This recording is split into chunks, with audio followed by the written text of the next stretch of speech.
Calendar setup. Let's talk about it. In this video, we'll cover some of the essential setup for the calendar tool that is included with every Agent CRM account. This will give you the ability to send off a link so that clients or leads can self-book and fill in qualifying questions, forms, information, and more. This is essentially what it looks like. We'll just go through together. Notice choosing the time, then the form, and schedule a meeting. So on the back end, we're going to go to Settings. On the bottom left, Settings, and then we're going to find Calendar under Business Services.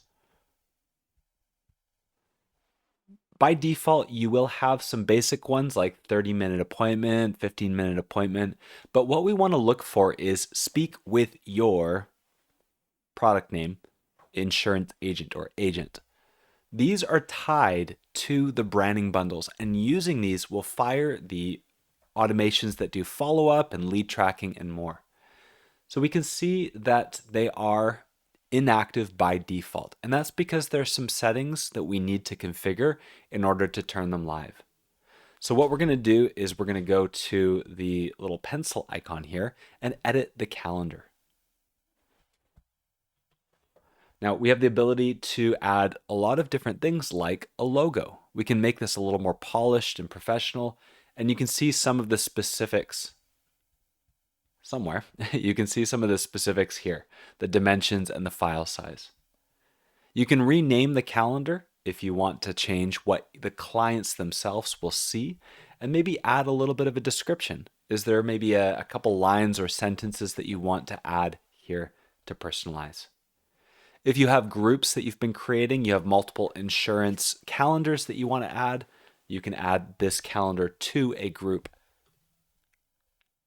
You can also add a little bit more of a clean URL.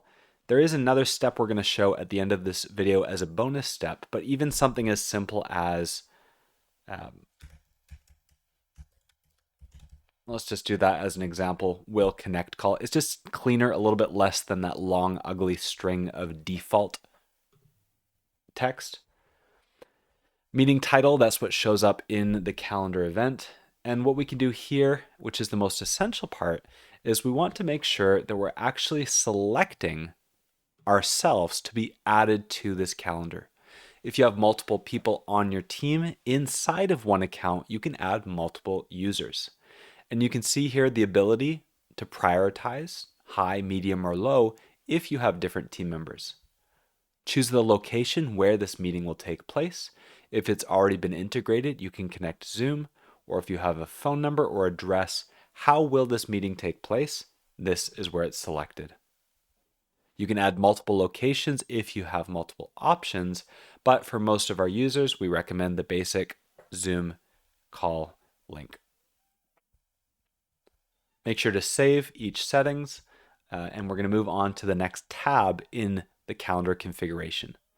In a previous video, you set up an availability for the contact profile, your personal availability, and you can see here that there is availability attached in this view.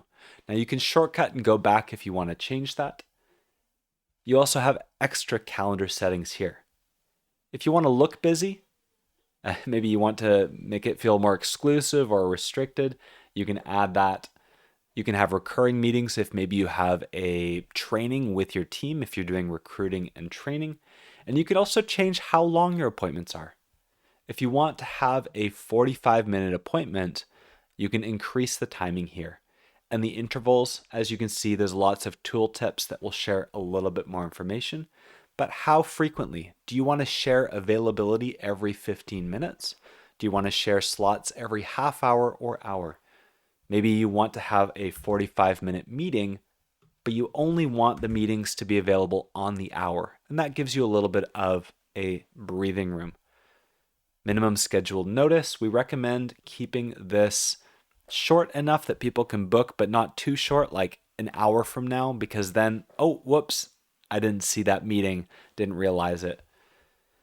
Date range, don't go longer than 14 days, sometimes even less, because if it's longer than a week or so, people might no-show because the interest or the desire cools down.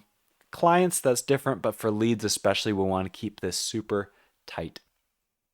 How many bookings per day if you want to manage your availability, and then extra buffer time if you want to give yourself the chance to take notes or do any other enrollment steps or administration. Next, forms and payments. Especially the form feature is going to be important to us.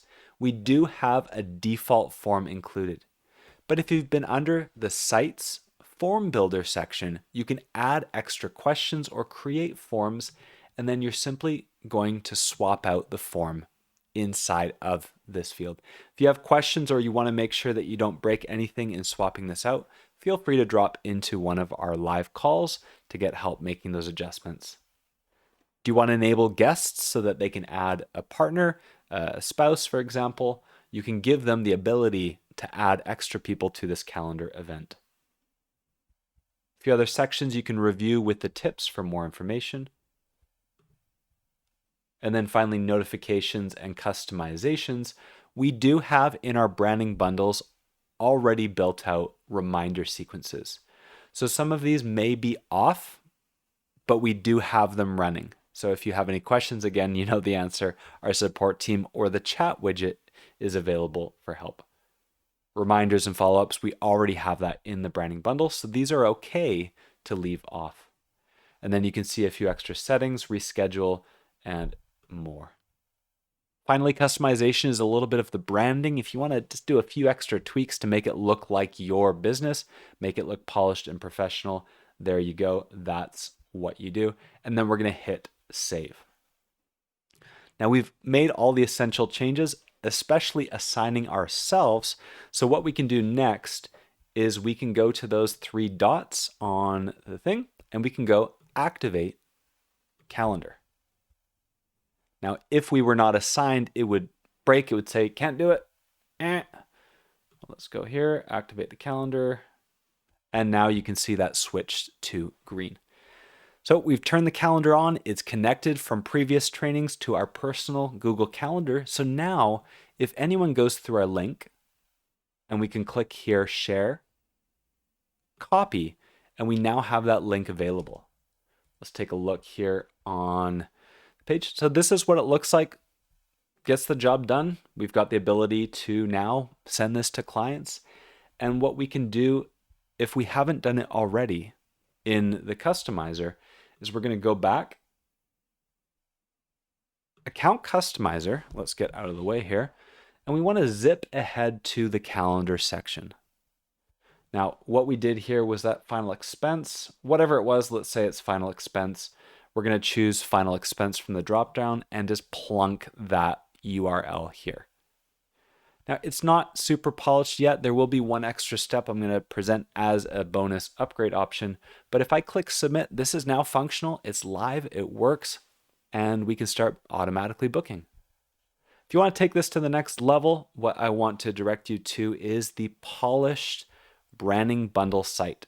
And if you've already connected a domain, we'll have that in a future training. You can come in and we've got, let's see here. If you've already connected a domain, or if you're using the pre-built one that we sometimes include for you, then you can go and share instead of just having the basic link. This would be what you're sharing. Now, I haven't even set up this account with a nice logo, but it's more of a website. And you'd have a custom branded domain like willinsuranceguide.com/book. And that just feels a little bit more intentional than just sending a generic link that's not branded. Simple calendar page is fine, but this is a step up. So watch that extra training. But for starters, just set up your basic calendar and you'll be rolling.